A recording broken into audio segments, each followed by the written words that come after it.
Assalamu alaikum wa rahmatullahi wa barakatuh. Bismillah wa salatu wa salam ala rasulillahi wa ala alihi wa sahbihi ajma'in. Alhamdulillah rabbil alameen, for the gift of a life.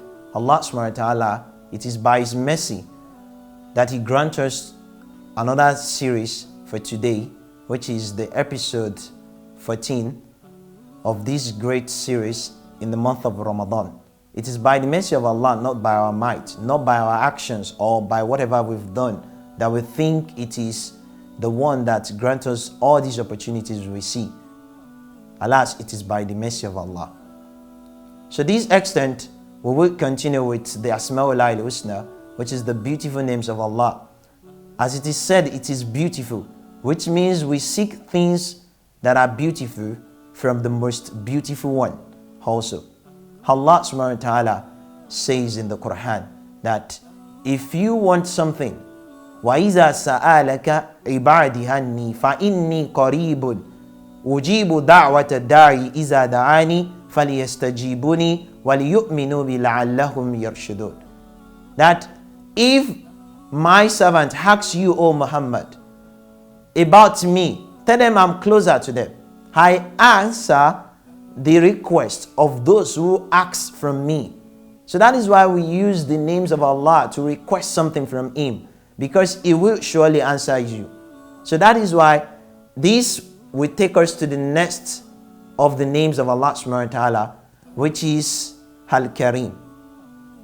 And before that, we need to also look at one of the most gracious name of Allah, which is Al-Jalil. Al-Jalil is the most gracious name of Allah, wherein when you use this name to supplicate to Allah subhanahu wa ta'ala, He will surely grant you your heart desire. We all know how we face economic challenges these days.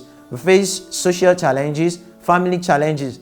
A lot of challenges comes from everywhere we could think of. And to attain all these things, to surpass them, it is by the mercy of Allah, which is Al-Jalil. When you seek the mercy from Allah, the most gracious, He will surely grant you. And that is why we should keep putting it in our prayer. When you use the word Zul Jalal, when you say Al-Jalil, Allah is the most gracious, He is the most righteous, and He will surely give you the guidance on those things. The next one is Al-Karim. Al-Karim is the most generous. Who do you think is the most generous? Allah subhanahu wa ta'ala is the most. Whatever you think you could ask of, whatever you want, He doesn't get tired of those things. He will keep giving you as much as you ask, because He is happy as you are asking. Allahu Akbar. When you ask something from Allah, He is happy because you are asking. You know, sometimes it's always get to an extent whereby we ask from humankind, and the more we ask from them, the more sad they be. You don't need to ask more. You ask once, you ask twice. By the third time, they flare out and says, no, it's enough. In fact, they give you signal indirectly. So when you ask from Allah, it keeps getting happier that you're asking from me, I'm really happy. So that is why Allah is the most generous, Al-Karim. So you keep supplicating to Allah. Oh Allah, akrim me, grant me, make me a generous one. And that is the way Allah subhanahu wa ta'ala will give you the generosity. So this is how we can keep supplicating to Allah subhanahu wa ta'ala. Pray Allah subhanahu wa ta'ala to grant us the generous heart to supplicate to Him, and to also have this gratitude affair to be able to supplicate and ask for him because he is the most gracious and the most generous. Wassalamu alaikum wa rahmatullahi wa barakatuh.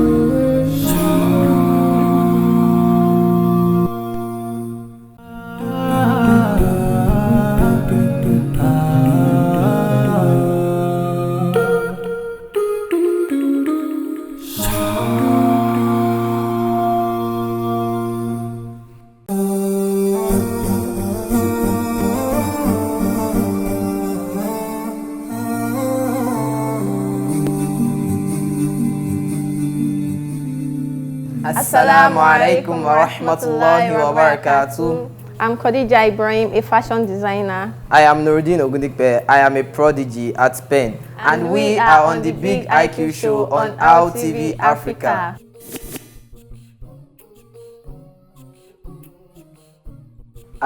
My feeling after this session will depend on if I pass the questions very well, because someone like me, I like to succeed in anything I do actually, no matter if it's cruise or not. It depends on if I pass the questions well or not. And again, I feel it's going to add more to my knowledge. At least what I don't know before, I'm going to learn them.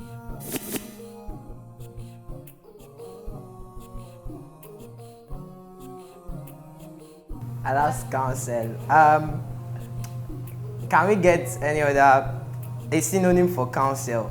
Because Salatu Duha. Salatu Duha, yes.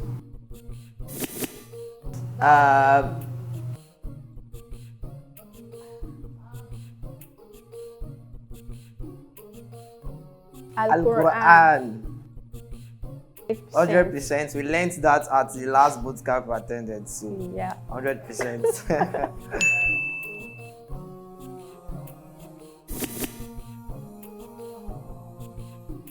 Zayd bin Harith. Zayd bin Harith. Yes. Yes.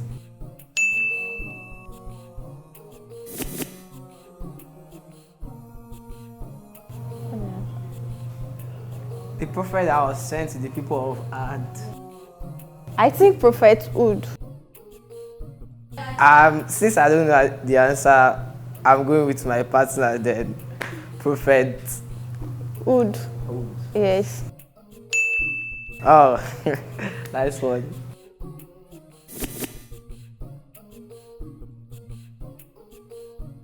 Two point 100%.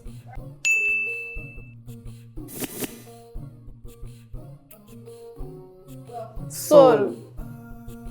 Yes, very sure. Yes, very sure.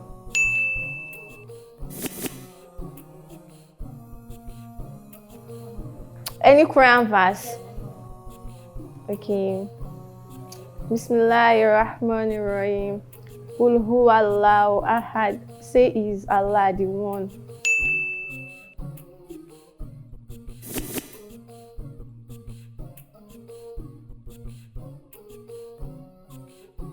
I know it was after the independence. It should be 1970. 2 or 3. 2 or 3. Yes. It's hard, yes. 1972. All right.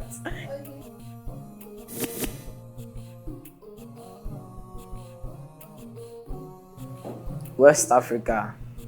Yes, we all wrote right. West Africa. I feel I just added more knowledge to what I already knew before, and it's an opportunity to broaden my knowledge. It's actually a great pleasure to be here. I loved all my moments here. I enjoyed everything. Actually, I feel renewed. Like I learned some other things I don't know before. Kudos to you.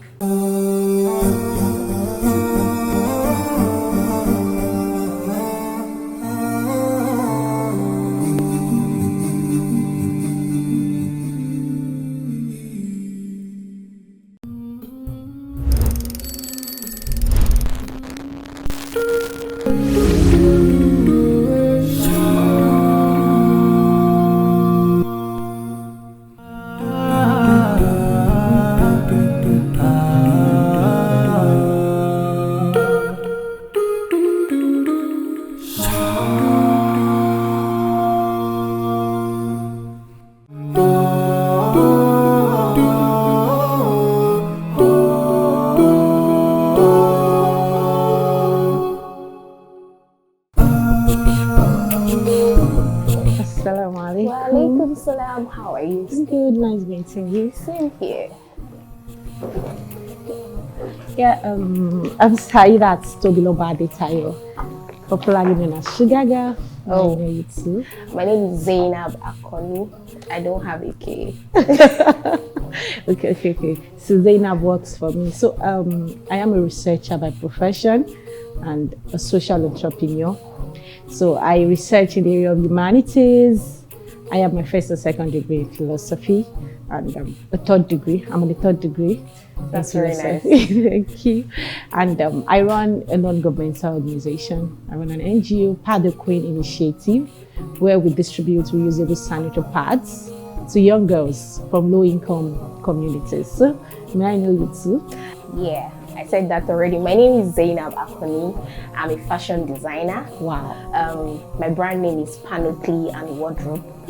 Basically, what we do is we produce modest pieces for Muslim women, and we try as much as possible to make it sophisticated, classy. So when you go out, you feel among, because there is this thing of you being a Muslim and you go to places you don't feel among because of the certain outfits that you're putting on.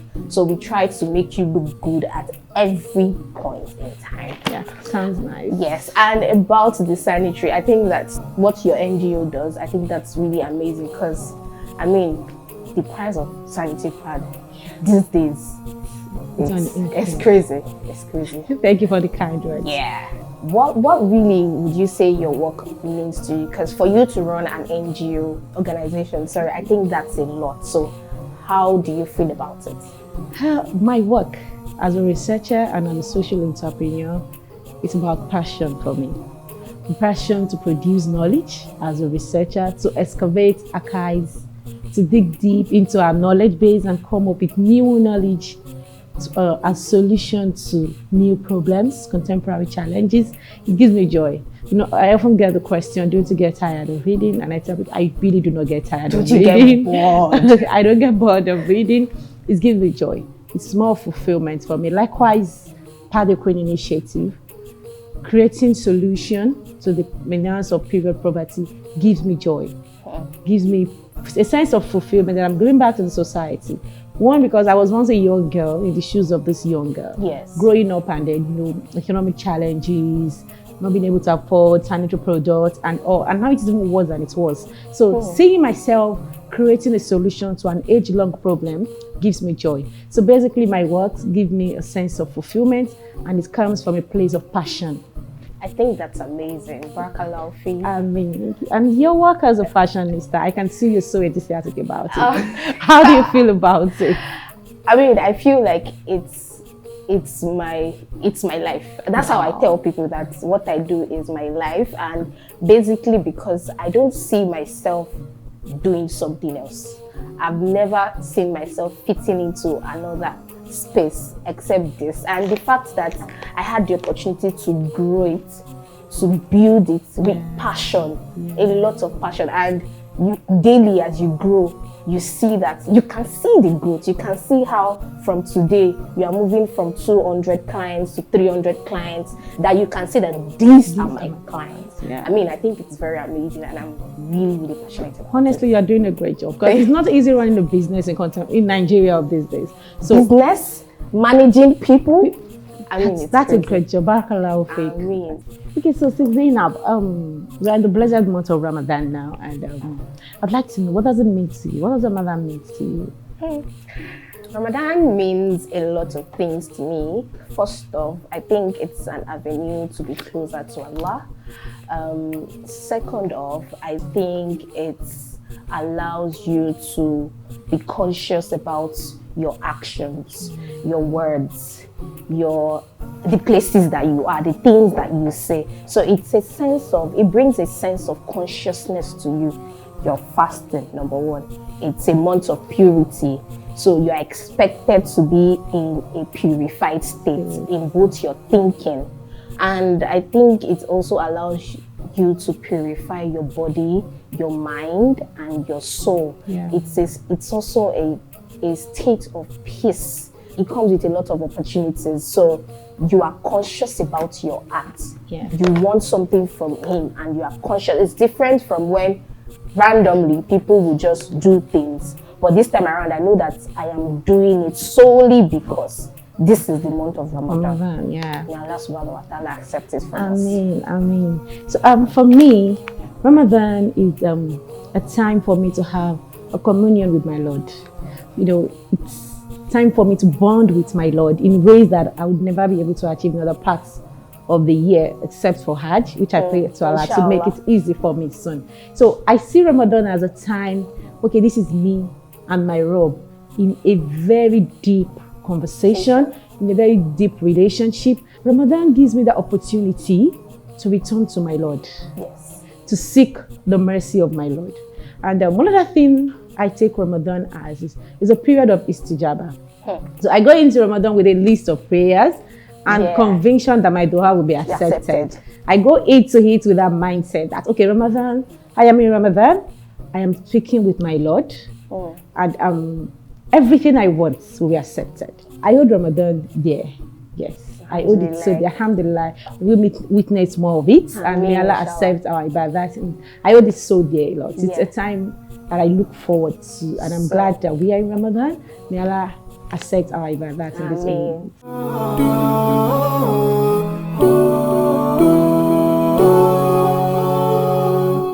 Yeah, it's time for Iftar. So how do you break a fast? Usually, I take water first. Okay. Then, if I feel like I eat dates or I take any other fruits, Okay. that's what I do. How do you do Okay, so I do dates first. Okay. I take water and fruits.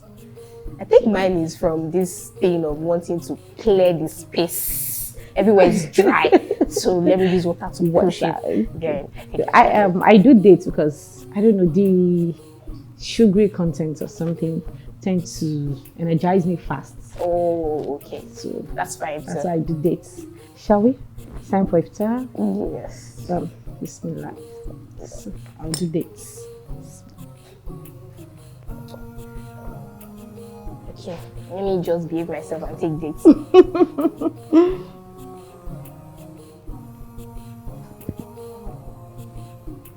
So, what's your favorite moment? Like during Ramadan now, some people have the Yoruba will call it Asham.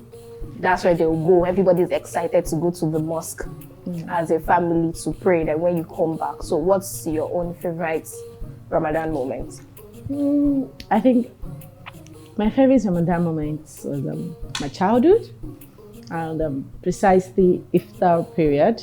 So then we used to attend this local madrasa in the cave, and towards Iftar, after Asri till Iftar, we have these prayer sessions where we recite Al-Qur'an, recite the Quran, and all of that. So usually we are being hosted by the parents of the students of the madrasa. We go from one house to the other in the 30 days of Ramadan. So it was my favorite part of Ramadan for a long time. You know, we look forward to it, and we would have asked each other, what's the mommy cooking for us? What are we going to meet in your place? And also we look forward to that part of Ramadan. We come back home after Iftar with our stomach full, you know, ranging from different kind of food, masa, rice, and all of that. So That is my favorite. I don't hide it.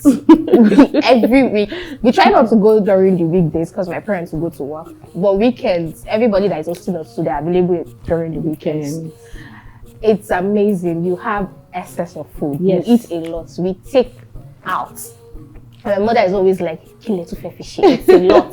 You've eaten there. I think that I always look forward to it still eating out. remains. I It don't want remains to my eat in my favorite part house. of Please, Ramadan. let's go to their house. They'll cook different food for us. Let's go and enjoy. Then you get to meet people because they are also, you are not the only ones there. It's not your family alone that they are inviting. Yes. They're inviting so Other many people. family, In fact, you meet some of your Their friends and you neighbors. guys will Yeah, mutual conversations. friends. Yes. So I think that's my favorite moment. It remains my favorite part of Ramadan. So. Yes.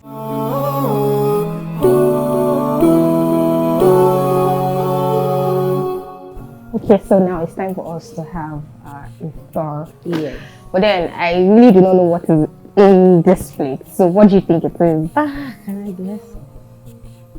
From this round, let's take it all in. Nah, I Okay. think I know. but what do you think is there? The aroma is scintillating and it's confusing me, you know. It's okay. What do you think? Okay. You said we should not touch. I will touch it and feel it. If it's hot or cold. Okay. The rice. Are you thinking rice? So I'm going to go with my instinct. I put amala and ewedu. And I can smell. Is it fish? I can smell begiri. I'm honestly. My nose is failing me today. Oh. Take it in. Okay. I can smell. Okay, I can smell Begiri. fish sauce, fish stew. Okay. I think it's begiri and ewedu. Oh.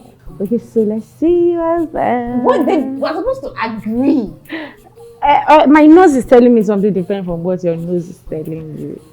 So let's see. Our eyes will settle the discrepancy. Let's see.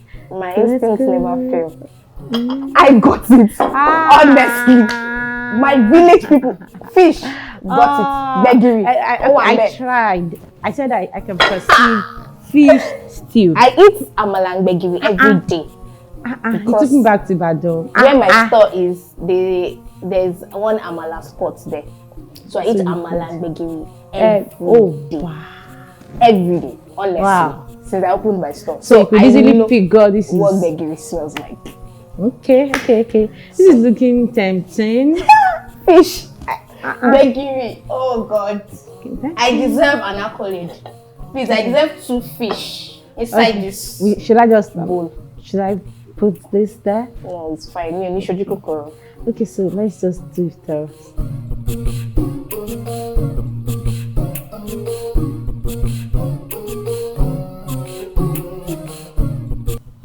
Is it amala? Namala. Smell.